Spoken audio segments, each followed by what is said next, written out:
Hello, my name's Odessa Esco, and this is my travel diary about Japan. Oh, don't forget to like, comment, and subscribe for more videos. And of course, don't forget to share to anyone you think deserves to see me.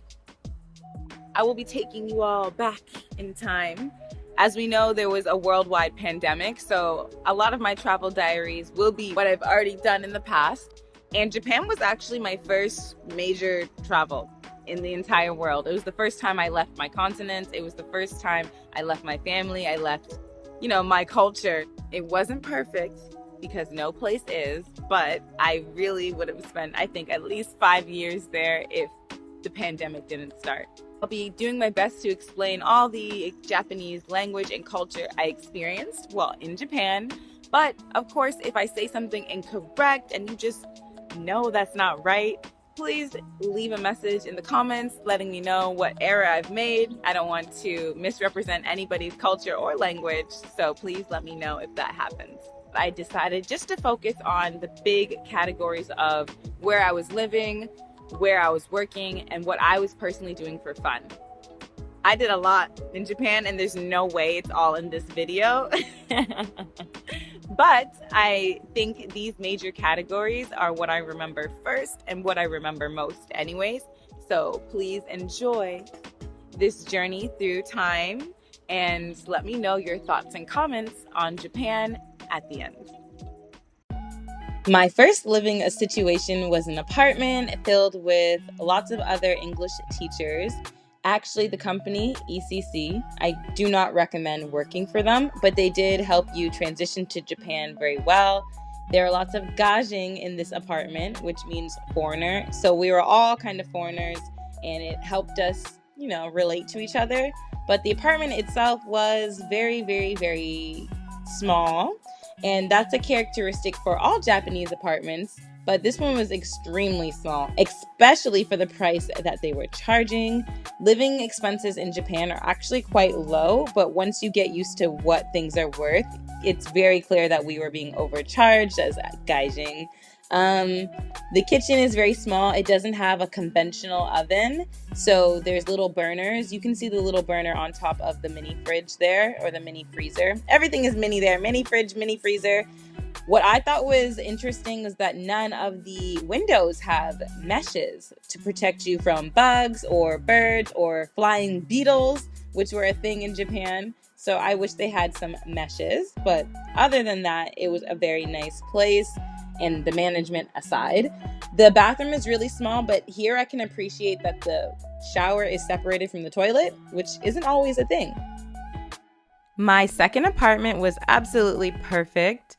It was way farther from, like the city life and the foreigner expat bubble, which is something I wanted. I did not want to spend my entire time in Japan speaking English and hanging out with new people, of course, but non-Japanese people.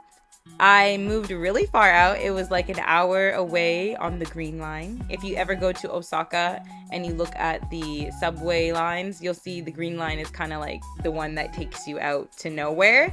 And that's where I lived, and I loved it. I had all Japanese neighbors.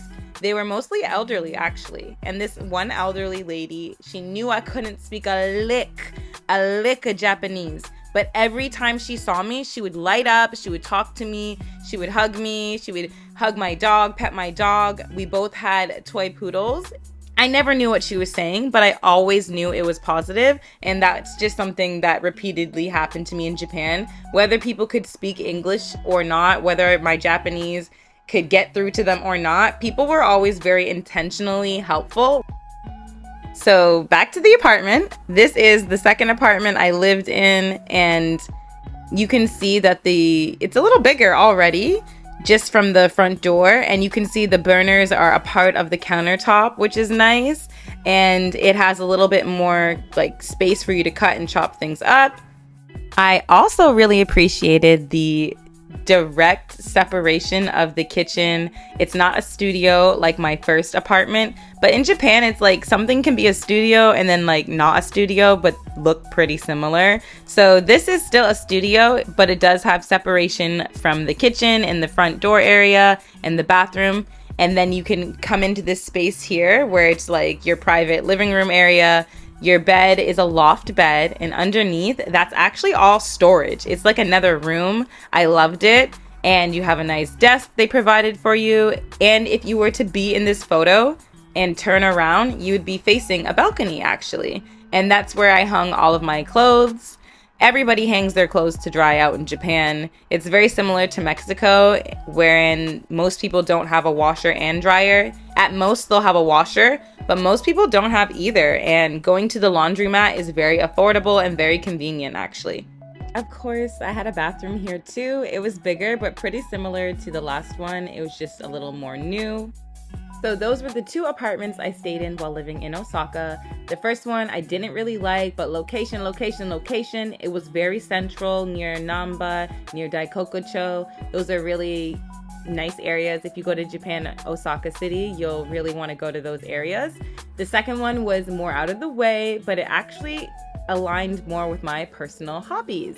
So this is a perfect segue into what I was doing for fun in Japan. And honestly, the number one thing I was doing was walking. I love walking everywhere in every country, not just for the nature. Of course, Japan's nature was crazy, but when I visited Kyoto or I went to Tokyo, just looking at how the streets were designed, like the architecture, the random Spider-Mans I kept seeing everywhere, it was just really amazing to be alive in Japan. I did, of course, frequent the parks around my second home. This is why I really moved out there. They had a lot of like temples and parks that were maintained by the government, and lots of walking spaces, bike trails, so many places to walk your dog, which was perfect for me. I would literally finish work, go home, and spend hours outside with my dog in these beautiful parks, day and nights, because I did feel very safe walking around Japan. Like I said, it wasn't perfect. Something did happen where it reminded me, crazy people are everywhere. But for the most part, at night, I felt very confident walking around Japan, and it was lovely to walk around.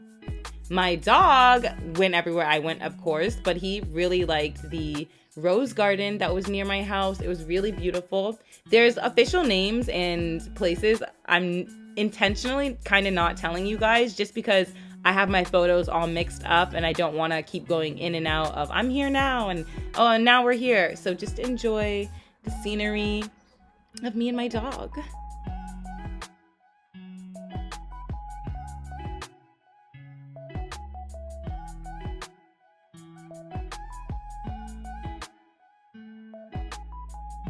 And here we go with the sakura. You didn't think you're gonna see a video about Japan and not see cherry blossoms. We all know about the cherry blossoms in Japan, but did you know about hanami? Hanami is going out, having picnics with friends and family, and taking in this beautiful but short time that the sakura bloom. Sakura is cherry blossom, for those of you who don't know, but they don't bloom for that long, and they're so beautiful. I love seeing the white sakura. I've never seen that before I went to Japan, and when the leaves fell off and blew in the wind, it was like a beautiful light snow. I'm from Canada, and it looked so gorgeous and reminded me of the light snowfalls, and oof, I definitely participated in hanami multiple times. I went out and lots of people drink. I think the drinking culture is not spoken about, but Japanese people be drinking. It's illegal to drink on trains, to drink in public. That's not legal in Canada. So I was like shocked to see, businessmen on the train cracking open a beer and people staying up very late, partying, falling asleep, going to the bathroom in the streets. I just didn't think I would see that in Japan, but no, Japanese people are like anybody else, of course. And, sometimes we like to party, and I really saw that in Japan. Of course, I also walked my little butt into USJ, Universal Studios Japan.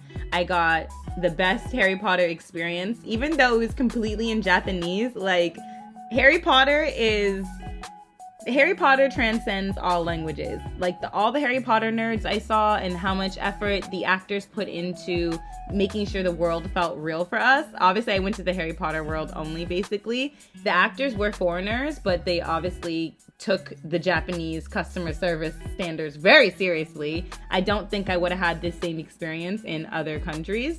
I saw another random Spider-Man, of course, and that was pretty much it for USJ. I'm so annoyed I didn't take more photos, but of course I love anime. That was one of the major reasons I picked Japan to go travel abroad to. So here's me kissing, you know, one of my favorite anime characters. And that's all. Okay, so if I wasn't walking around nature or a cool attraction, I was sitting and I was eating, okay? I was eating. The best food I've ever had in my entire life resides in Japan. From soba to okonomiyaki to just having fresh ingredients. It was so good. I am vegan and I was shocked at all the vegan food as well, like full vegan restaurants.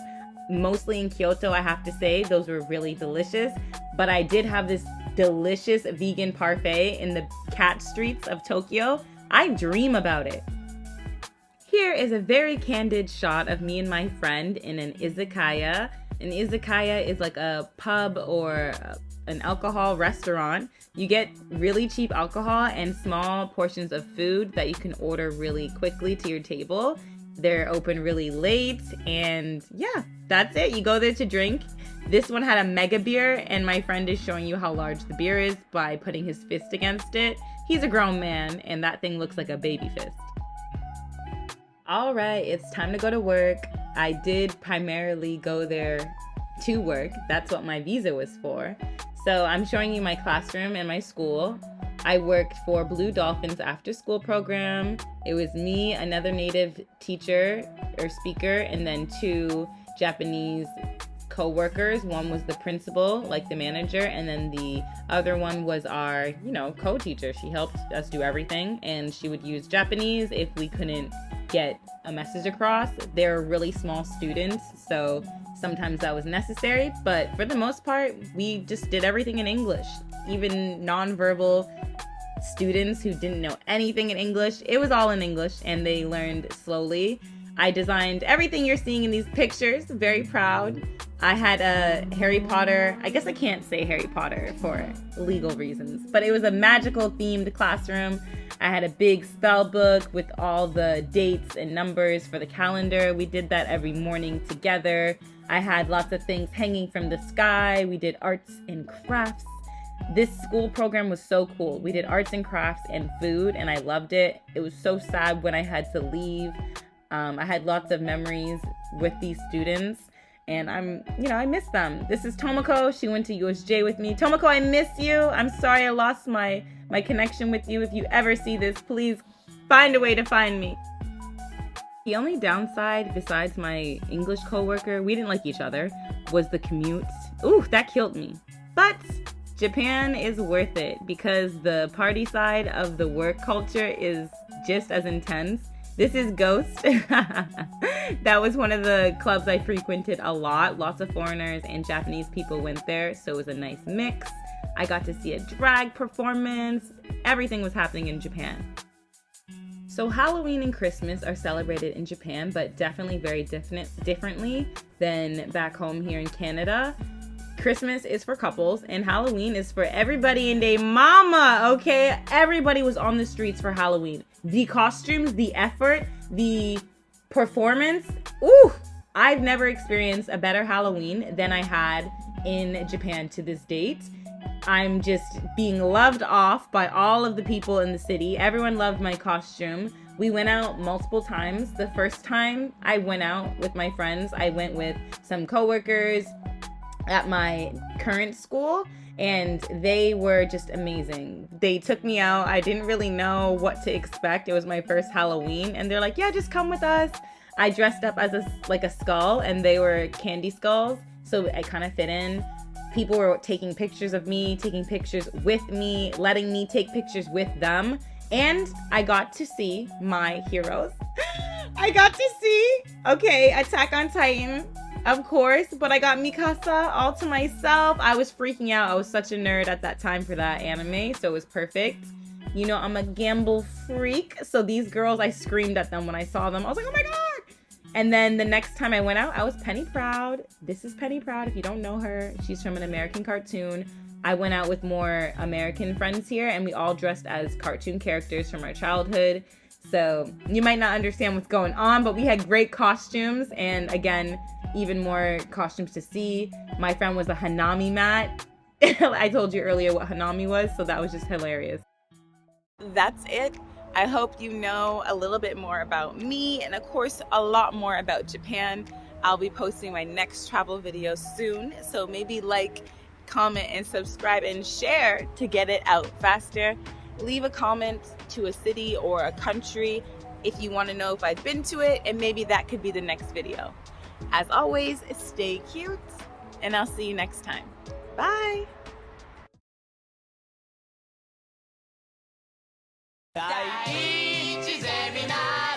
Do you have a dream? Yes, I want to be a world famous actress. Wow, amazing! That's why I learn English so I can use it all around the world. I'm gonna